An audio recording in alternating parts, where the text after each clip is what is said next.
আমার মনে হয় আমি ভাবি আর কি, একা একা ভাবি যে আল্লাহ যে 5 বার আমাদেরকে ডাকেন, মনে হয় আল্লাহ এই কথা মনে করে ডাকেন যে বন্দা এসা পড়া ঘুমায় গেছিস, ফজর অনেক লম্বা সময় হয়ে গেছে, তুইও আমার সাথে কথা বলস না, আমিও বলি না, একটু উঠা আয়, তুইও বল আমিও বলি, একটু উঠা আয় ঘুমের থেকে।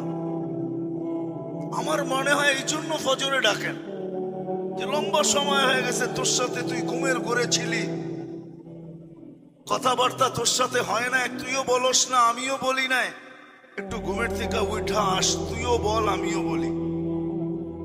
কেন নামাজে তো কেরাত আছে, কেরাত তো আল্লাহর কালাম।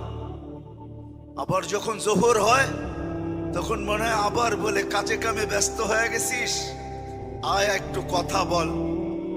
আল্লাহর জন্য তো ওই শব্দগুলা ব্যবহার করা যায় না, নাইলে মনে হয় ব্যবহার করতাম যে আয় কাজে কামে ব্যস্ত হয়ে গেছিস, লম্বা সময় হয়ে গেল, 3-4 ঘন্টা কথা বলিস না আমার সাথে, আয় না, রাগের কি ব্যাপার আছে, একটু ছুটায় জোহরে আয় আমার সাথে একটু কথা বলা যা, শোনায়া যা, তুই কেমন লাগে, তোর কি দরকার, একটু শোনায়া যা। আমার মনে হয় কথা বলার জন্য ডাকে, নামাজের জন্য ডাকে না। আবার আসরে ডাকে, মাগরিবে ডাকে, এশায় ডাকে। আবার যখন এশায় ঘুমায়া যায় তো বন্দা ভাবে যে আমি তো বিছনায় চলে গেলাম, কিন্তু আল্লাহ বলে না, তুই বিছনায় যাস নাই, এশা পড়ছিস মানি অর্ধেক রাত পর্যন্ত তুই আমার কাছেই আসস।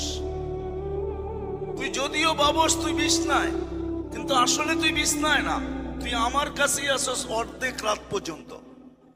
আবার যখন ফজর পড়ে বাকি অর্ধেক বাকি রেখা লাভটা কি, পুরাটাই আমার কাছে লেখা দিলাম, যদিও বিছনায় ছিল।